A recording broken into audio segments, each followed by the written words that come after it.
આમ તો કોર્ટમાં બોલવાનું હોય તો ગીતા ઉપર હાથ રાખીને બોલાય કે હું જે કંઈ કહીશ એ સત્ય કહીશ, સત્ય સિવાય બીજું કંઈ નહીં કહું.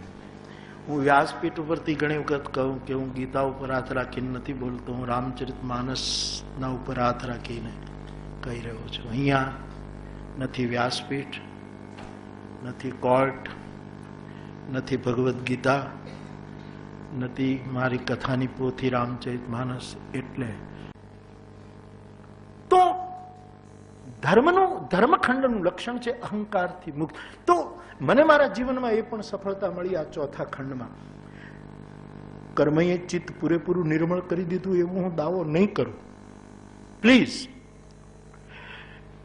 ગર્ભખંડમાં કઈ પ્રક્રિયા થઈ આપણને યાદ નથી, પણ એમાં મારું મન કેળવાયું છે એ હું ચોક્કસ કહીશ. વર્ગખંડમાં હું બહુ રહ્યો નથી, પછી ભણાવ્યું એ પણ મારી મજબૂરી હતી કે મારે જરૂર હતી નોકરીની. એટલે વર્ગખંડમાં બુદ્ધિ વિકસિત થાય છે એ માટે પણ હું કઈ બહુ કહી શકું એવું નથી. પણ અહંકાર માટે આ ધર્મખંડે મને જાગૃત રાખવાની કોશિશ કરી છે અને મેં પણ ભરચક પ્રયત્નો કર્યા છે. જ્યાં જાઉં ત્યાં 5 જણા બોલવાનો હોય તો મારી ચેર વિશેષ હોય વચ્ચે. શું કામ? પણ આમ લોકો છે ને આદર બતાવીને આપણને ટીકા પાત્ર કરે.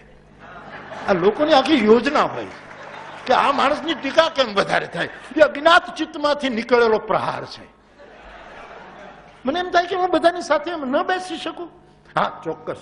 હું જયારે શ્રવણ કરતો હું ત્યારે મારે મોટો તકિયો જોઈએ, કારણ કે મને તકિયા વગર બેસી શકવાની આદત નથી. મારે ટેકો જોઈએ જ. બધા ટટ્ટાર બેઠા હોય આમ 3-3 કલાક મારા શ્રોતાઓ, મને નવાઈ લાગે કે આ લોકો કેમ બેસી શકતા છે. એક આદત છે, બાકી શું કામ વિશેષતા. એમાં બહુ જાગૃત રહેવું પડે. પણ બચપણની આ 4 ખંડની વાતમાં હું ચોક્કસ કહી કે બચપણમાં પહેલી રામકથા બાપા મેં શરૂ કરી અને પછી 5 રામકથા મેં ગામડામાં કરી. પછી લગભગ એ મારો 14 થી 20 વર્ષની ઉંમરનો ગાળો. એમાં બાપા મારે ખોટું બહુ બોલવું પડ્યું છે. આ હૃદયથી કહું છું સાહેબ. અત્યારે મારું લક્ષ્ય સત્ય છે અને અત્યારે હું નિરંતર અને હું તમને એ પણ હૃદયથી જ કહેવા માંગુ કે ક્યારથી મારો આ શિવ સંકલ્પ ચરિતાર્થ થતો રહ્યો. બાકી ખોટું બહુ બોલવું પડ્યું. હવે કેમ? એ મજબૂરી જૂઠ હતું, મોહબ્બતી જૂઠ નહોતું. કારણ કે મારે ઘર ચલાવવા માટે, કુટુંબ માટે વ્યવસ્થા નહોતી. હું મોટો હતો, મારે આ બધું કરવાનું. ગામડામાં અમે સાધુ તરીકે, ભલે પૂજારી તરીકે, બાવા તરીકે હોઈએ, ગામના રોટલાઓ મળે અને લોટ પણ માંગતા, એ પણ બહુ નહીં, પણ બહુ જ અભાવમાં જીવન હતું. તેથી ખોટું બહુ બોલવું પડતું હતું બાપા કે ભાઈ 50 રૂપિયા ઉછીના આપો, અને પછી આપે. એનું વ્યાજ નક્કી થાય. પછી હું કહું કે એ નક્કી કરે કે તમારે 15મે દિવસે પૈસા આપી દેવાના, અને 15મે દિવસે હું આપી શકું નહીં. અને મારે ખોટું બોલવું કે ભાઈ મેં કીધું હતું પણ હું આપી શકીશ નહીં, 5 દિવસ બીજા આપો. એ 5 દિવસ પછી પાછું આપી શકું નહીં, એટલે વળી પાછું ખોટું બહાનું કાઢવું પડે કે પૈસા આવ્યા નથી. કોણ ભોજો આપવા નહોતો કે આવ્યા નથી. પણ આવું બધું. અને એક પંક્તિ છે સાહેબ, એક હશે પણ આ કરવું પડશે, ઢાંકવું કપટનું કામ, લાખો બીજા લડવા પડશે, છળતણા સંગ્રામ. એક જૂઠ કેટલા જૂઠને નિમંત્રણ આપે છે. મેં ઉધાર વસ્તુ લીધી હોય, કાપડ લીધું હોય, મારા માટે, માતા પિતા માટે કંઈક લીધું હોય, એના પૈસા બાકી હોય, મારે સાહેબ મહુવાની એક ગલી હું નીકળું નહીં, આમ ફરી ફરીને જાઉં. કારણ કે વેપારી મને જોઈ જાય તો રૂપિયા માંગે ને રૂપિયા હું આપી શકું ન હોય, વળી પાછું મારે ખોટું બોલવું પડે. મજબૂરીનું જૂઠ બહુ બોલવું પડ્યું છે.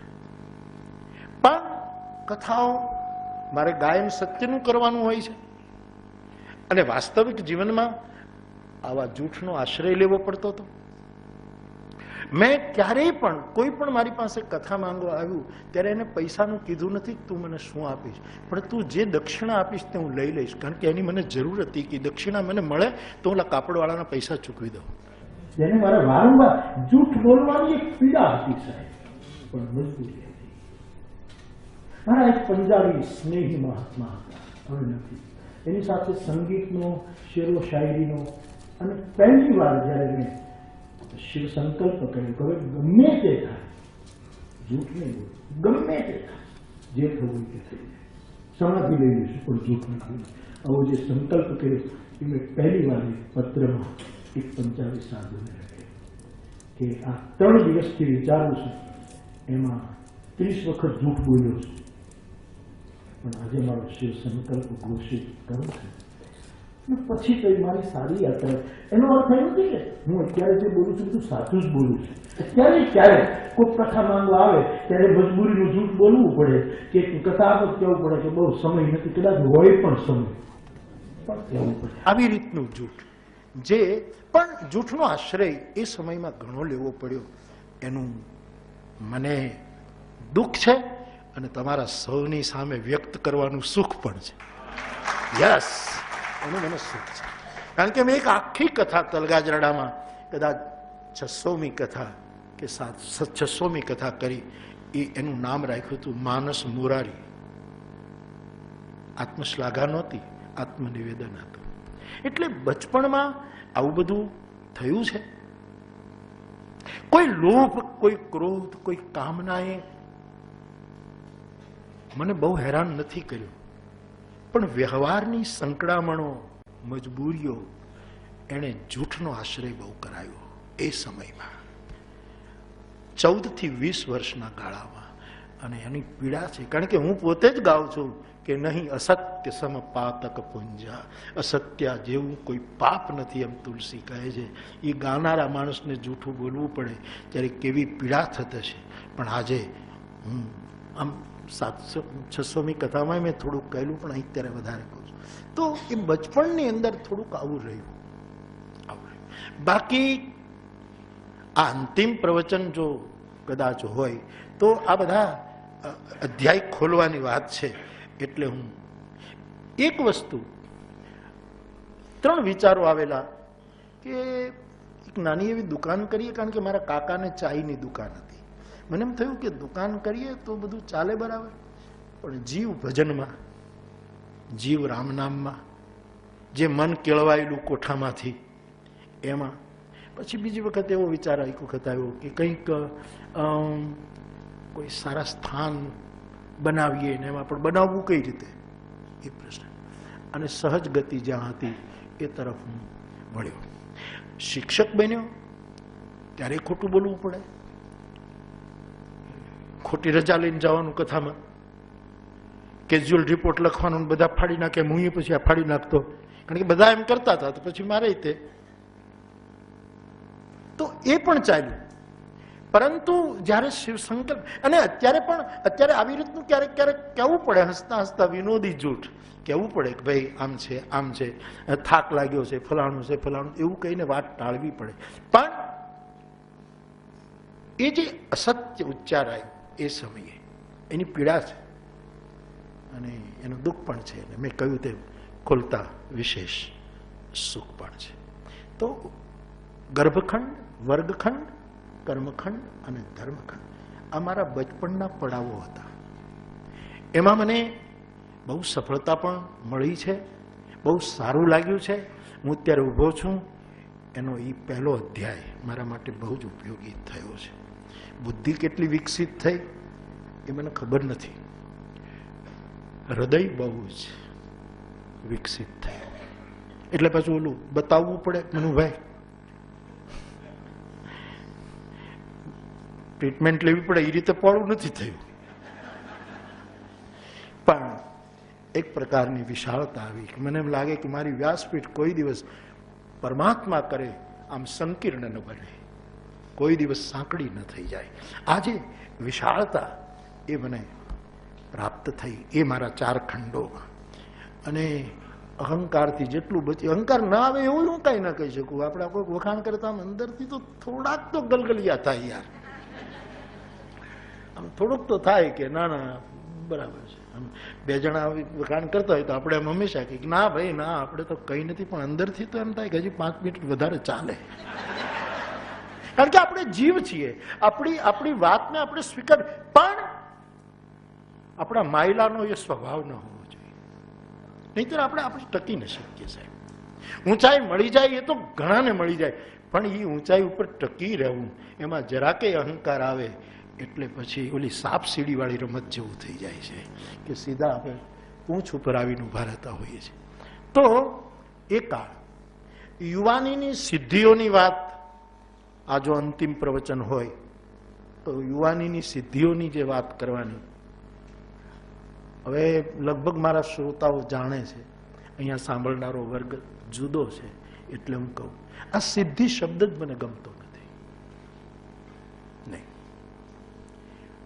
અને આ દેશને હવે સિદ્ધોની જરૂર પણ નથી, શુદ્ધોની જરૂર છે. કેટલા સિદ્ધો આ દેશમાં અનગણિત થયા, હરેક ક્ષેત્રમાં થયા, એને નમન.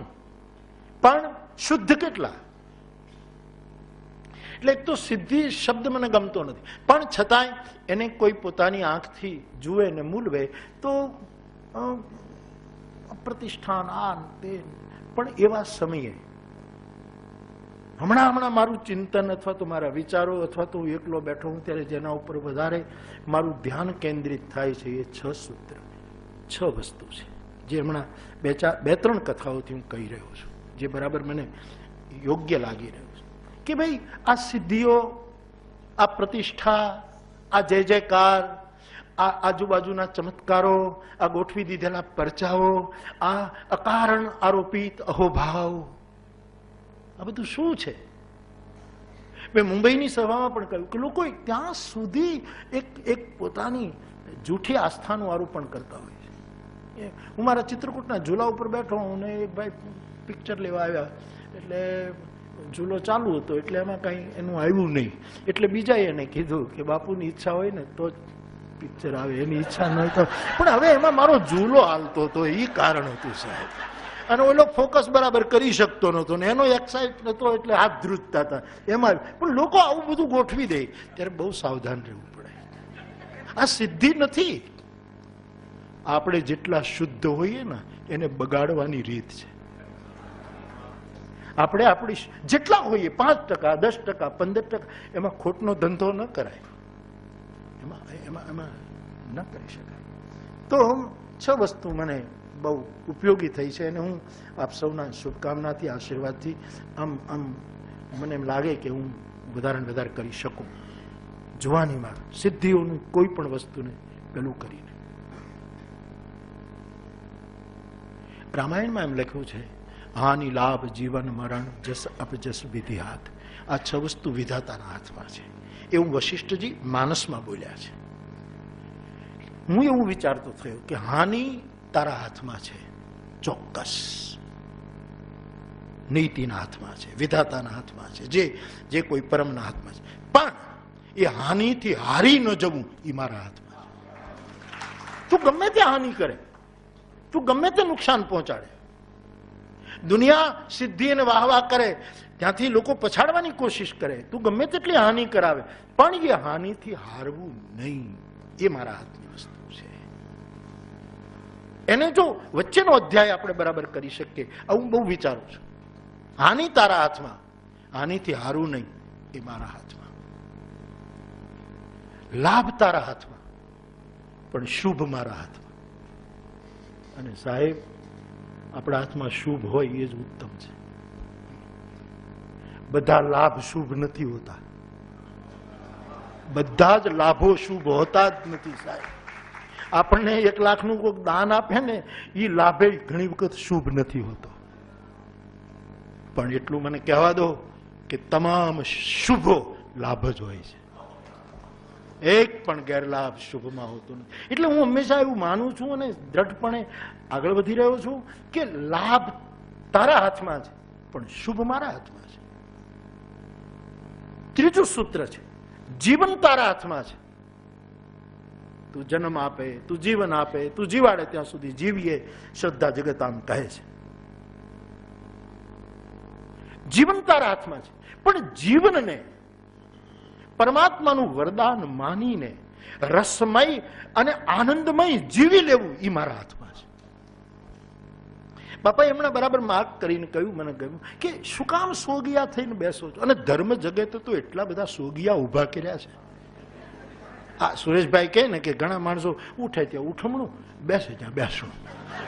સુરેશ દલાલ આવું કે એને ઉઠે ત્યારે આપણને એમ લાગે ઉઠમણાથી ઉઠ્યો છે, બેઠો હોય ત્યારે એમ લાગે કોકના બેસણામાં બેઠું. આ કોઈ જીવન કેવું આપવું, કઈ રીતે આપવું, પણ જીવનને રસમય જીવવું. આ તમને નથી લાગતું સાહેબ?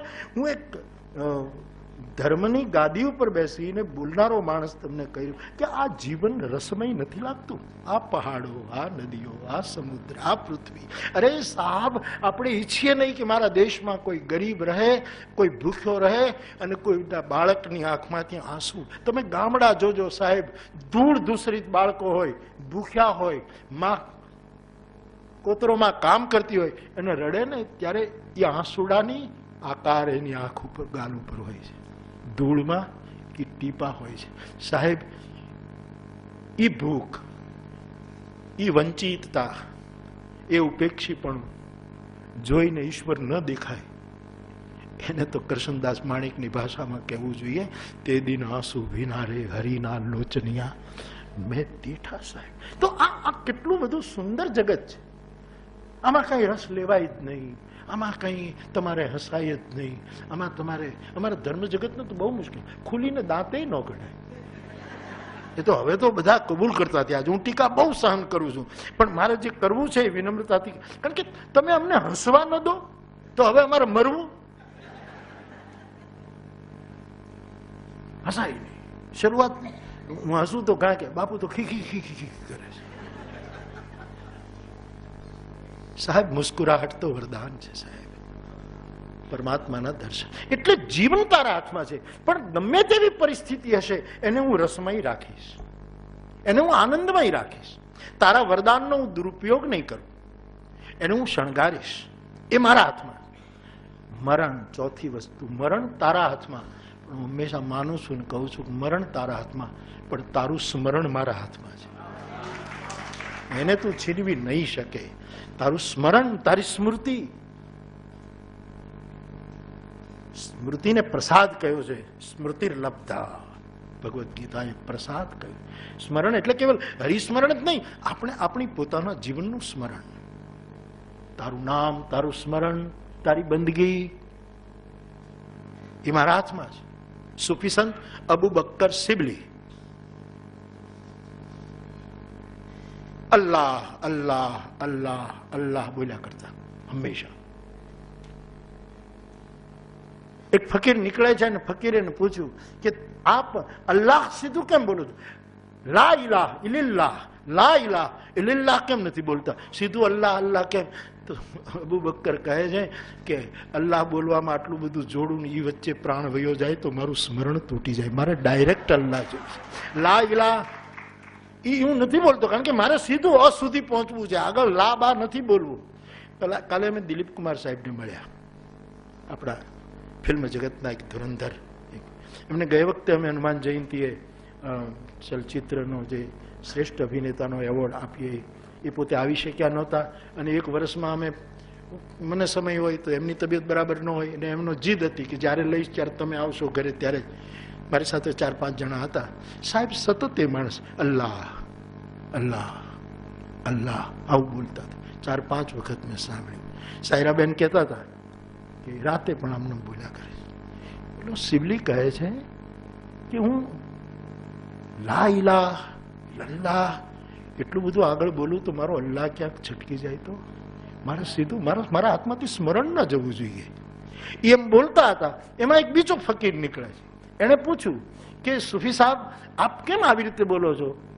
સીધું અલ્લાહ અલ્લાહ જ કેમ બોલો છો? એટલે એને આ જવાબ આપ્યો. એ જવાબ જયારે શિબલી સાહેબે આપ્યો ત્યારે પૂછનારો ફકીર મૃત્યુ પામ્યો, એનો પ્રાણ ઉડી ગયો. એના સગાવાલા દોડ્યા કે આ શિબલીએ અમારા ફકીરને મારી નાખ્યો, આને આ શું તમે બોલ્યા? એના ઉપર કેસ ચાલ્યો, અદાલતમાં હાજર કરવામાં આવ્યા.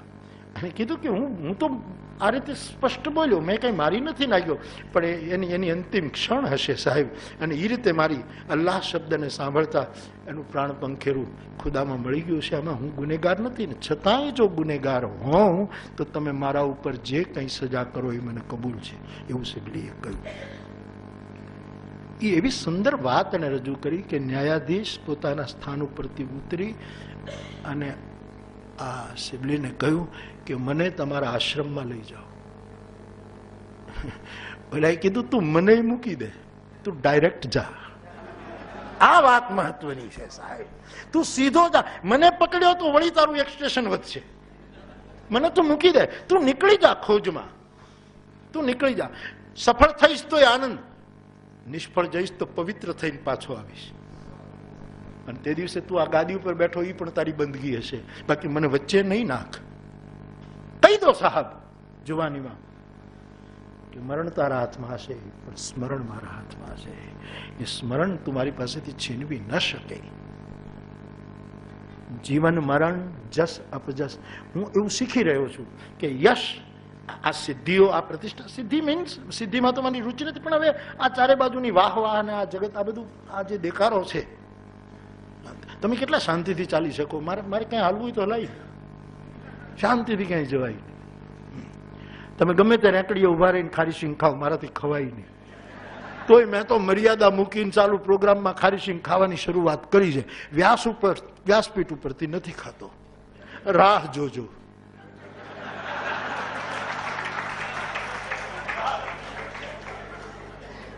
જો અંતિમ પ્રવચન નહીં હોય તો સાહેબ માણસને કેમ સહજ નથી રહેવા દેતા? હાનિ લાભ જી અનુમરણ જસ, આ યશ શું કામનો જે તમને તમારી રીતે જીવવા ન દે? હું તો બધા જ બંધનો ત્યાં બહાર નીકળું છું. અમારે એક બહુ મોટી સાધિકા બહેન છે, એમણે મારી સાથે એક સ્નેહી અવારનવાર આવતા હોય કામ માટે, તો એને પૂછ્યું કે આ તમારા મોરારી બાપુ છે એ સાધના શું કરે છે? આવો એને પ્રશ્ન પૂછ્યો કે હું તો આટલું સાધના કરું, યોગા કરું, ફલાણું કરું, પુસ્તકો લખું અને બધાને યોગા શીખવું, પ્રાણાયામ કરું, સમાધિ સુધી લગભગ પહોંચવાની તૈયારી, એ બધું જે હોય તે બધાને પૂછ્યું એને કે આ તમારા મોરારી બાપુ કરે છે? તું કે ભાઈ આમાં અમને કાંઈ ખબર ન પડે, પૂછવું પડે. એટલે ઓલા ભાઈ મને પૂછ્યું, મારા ચિમનભાઈ, કે બાપુ મને આ બેન બહુ મોટા સાધિકા છે, વારંવાર પૂછે તમારા મોરારી બાપુ સાધના શું? મેં કીધું એને તું કહી દે કે અમારી સાથે બેસીને ચાંદ ગાંઠિયા ખાય છે, આ સિવાય બીજું કોઈ છે. હકીકત છે સાહેબ, હું ચાંદ ગાંઠિયા ખાઉં. આજે હું એક નવી ગાડીમાં અહીંયા આવ્યો, અમારા ડોક્ટર કલ્પેશની નવી ગાડી. એને કાલે મને પૂછ્યું કે મારી ગાડીમાં બેસું? મેં કીધું બેસો. એટલે હું ગાડીમાં બેઠો. એણે મને કીધું કે બાપુ તમે એમ કહો છો ને કે ગાડી નવી લો ત્યારે મરચા બાંધવાની જરૂર નથી. આમાં મરચા કાંઈ નવી ગાડી ટીંગાડવાની વસ્તુ નથી, એના મરચાના ભજીયા કરીને મોરારી બાપુને ખવડાવવાની ચીજ છે. તે સાહેબ એ કે આમાં મરચું ટીંગાડ્યું નથી, આમાં મરચાના ભજીયા લઈ આવે છે, ખાશો? મેં કીધું લાવ તું. મેં ખાધા ભજીયા, મારી સાથે એનો ડબ્બો હતો. મેં કીધું લાવ ને ભાઈ, બહુ સારું. અને બોલે કે આમાં અમે એક નાની દીકરીને બેસાડીને ઉદઘાટન કર્યું હતું અને હવે તમે બેસો, ઈચ્છા હતી તમે પૂરી કરી. સાહેબ આ બધી વાહ વાહ, આ બધું જે ગોઠવાઈ જાય બધું આપણી સહજતા તોડી નાખે. એટલે મેં એને કીધું કે માતાજીને કહેજો કે ગાંઠિયા ચા અમારી સાથે ખાય છે, કડક મીઠી ચા ભરવાડી અને ગાંઠિયા ખાય છે. એના હકીકત છે સાહેબ. તો બાપ, હે પ્રભુ, યુવાનીની સિદ્ધિઓમાં જો મારે કહેવું હોય તો જસ તારા હાથમાં છે, પણ એ જસને વહેંચી દેવો એ મારા હાથમાં છે. તમામને વિનોબાજીનું એક સૂત્ર છે, દાનમ સમવિભાગ. આપણને મળેલી કીર્તિ, આપણને મળેલો યશ, આપણને મળેલી પ્રતિષ્ઠા એ આપણે વહેંચી ન શકીએ તો એના દબાણમાં આપણે જ દબાઈ જતા હોઈએ છીએ. યશ તારા હાથમાં, તું આપે તો યશ મળે જે, પણ એને વહેંચવો. તેન ત્યક્તેન પુંજીથા. કવિ કાગની બે પંક્તિ છે, કહેતા હો તો ગાઈને સંભળાવું. આ અંતિમ પ્રવચન છે ને એટલે કઈ નાખવું છે કેવું હોય. કલ્પિત તો કલ્પિત. કે હોશિયારી નિગાસડીઓ સૌને બંધવજે, પણ છેતરાજે સમજ્યા છતાં તું એકલો, અને તારા સુંદર વાજિંત્રો મિત્રોને દઈ દેજે, અને લઈ લેજે તારો તંબૂર એકલો. અને પંક્તિઓ સાંભળજો સાહેબ, કેટલી સાંપ્રત અને પ્રાસંગિક છે કે ધરતીના ચિરજીવીઓને ધરતીના છેડા દઈ દેજે. આ વિસ્તારવાદ, આ સંસ્થાનવાદ, આ સામ્રાજ્યવાદ, ચિરજીવીઓને ધરતીના છેડા દઈ દેજે અને કરી લેજે કાચી મઢુલી એકલો. યશ વહેંચી દો સાહેબ. કેવી રીતે? કે તારા હંસોના ટોળામાં સૌને ભેળવજે, પણ બની રહેજે તું તારે કાગ એકલો. તારા હંસોના ટોળામાં સૌને ભેળવજે, પણ બની રહેજે તું તારે કાગ એકલો. અને 14 રત્નો મંથનના વિષ્ણુને દઈ, સમાજના વિષ્ણુઓને આપી દેજે રત્નો. 14 રત્નો મંથનના વિષ્ણુને દઈ દેજે અને શિવ થાજે સાગર કિનારે એકલો. તું શિવ થાજે સાગર કિનારે એકલો. તારા સુંદર વાજિંત્રો મિત્રોને દઈ દેજે અને લઈ લેજે તારો તંબુર. યશ તારા હાથમાં, વહેંચી દેવો એ મારા હાથમાં. કોઈ પણ ક્ષેત્રમાં તમે ખૂબ ધનવાન બનો, બુદ્ધિમાં, પ્રતિષ્ઠામાં, ધનમાં, કોઈ પણ રીતે તમે ખૂબ સમૃદ્ધ બનો, પણ પ્લીઝ ઉદારતાનો ગુણ ગુમાવવો નહીં. જેણે ઉદારતાનું લક્ષણ ગુમાવ્યું છે એની સંપત્તિ વિપત્તિ માટેનો એક પૂર્વયોજિત શ્રાપ છે. સાહેબ, માણસે વેચવું જોઈએ. અને આપણને ક્યાં ખબર છે કે કોને લીધે આપણી પાસે આ બધું આવ્યું છે? તો યશ તારા હાથમાં, પણ યશ વહેંચવો, બધાને સમવિભાગ કરવો એ મારા હાથમાં છે. જસ અપજસ વિધિ હાથ. અપજસ તારા હાથમાં. ઘણી વખત અપયશ મળે, ઘણી વખત તમારી બહુ નિંદા થાય, તમારા માટે બહુ જ ગેરસમજો ઊભી કરવામાં આવે, બહુ થાય, ડામાડોલ ચિત્ત થાય.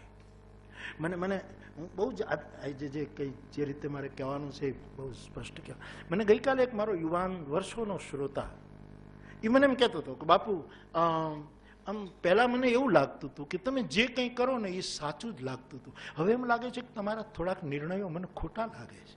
એ કહેવાની જે મારા શ્રોતાની હિંમત છે, એ જે એને કહી કે હવે મને આમ બહુ ઓલું લાગે છે કે આમાં કંઈક ભૂલ થઈ છે, આમાં કંઈક આમ છે, આમાં કંઈક આમ છે, આમાં આમ છે, અને તમારા માટે ઘણી ગેરસમજ ઊભી થાય છે, ઘણા કેમ બોલે છે, શું. આ બધું જ અપજસ તારા હાથમાં. પણ આપણને માયલામાંથી સૂઝતું હોય ઈમાનદારીપૂર્વક કે આપણે સાચા છીએ, તો એ અપજસથી જરાય ઉદ્વિગ્ન ન થવું એ મારા હાથમાં છે, એ તારા હાથમાં છે. પણ હું શું કામ ઉદ્વિગ્ન થાઉં? અને સત્ય હોય તો સ્વીકારવું. આના માટે કેટલી મોટી હિંમત જોઈએ, કેટલું મોટું જોઈએ. અને મુશ્કેલી બહુ આવે.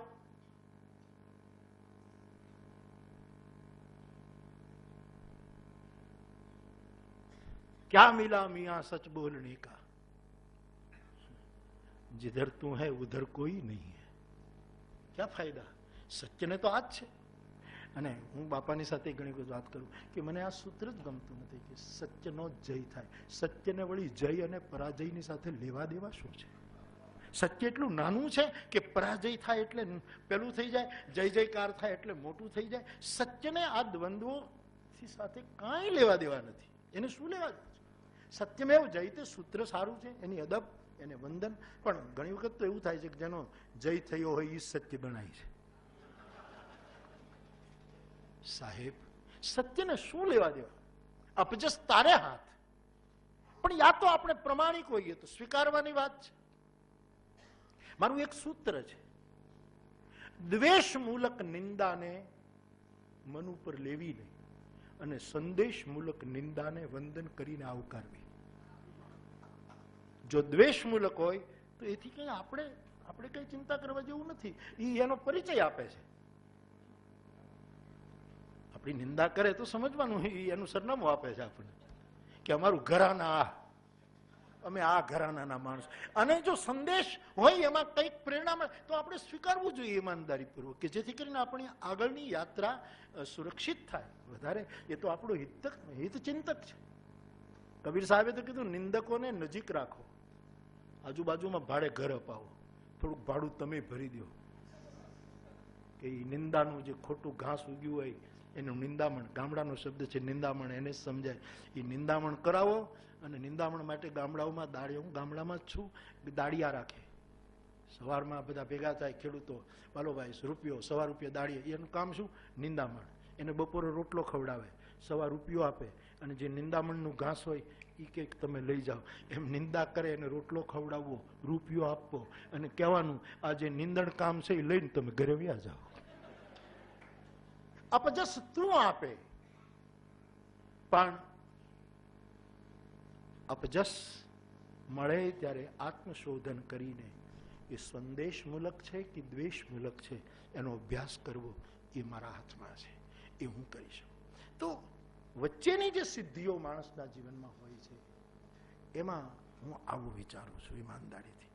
અને આગળના લક્ષ્યાંકો, હવે આ ત્રણેય વસ્તુ જેવા મુદ્દા છે. મેં કાલે અવિનાશભાઈને કહ્યું, તમે જે રીતે આ શ્રેણી ચાલે છે એમાં તમે મને કહી દો કયા ટોપિક ઉપર બધા બોલે. તો બધા આવું બોલ્યા છે, બચપણના સપના, જુવાનીની સિદ્ધિઓ, અને હવે મારા માટે ત્રણેય વસ્તુ, કારણ કે મને સપના નહીં, મને જુવાનીની સિદ્ધિમાં રસ નહીં, અને મારું કોઈ આગળનું લક્ષ્યાંક નહીં. ગંગાને ખબર જ નથી કે મારે દરિયે જવાનું છે, એ તો પહોંચી જાય છે. સાહેબ, કોઈ ગંગાને તો પૂછો કે તારી ભાષામાં મને જવાબ આપ. કોઈ નદીને ખબર નથી કે મારે સમુદ્ર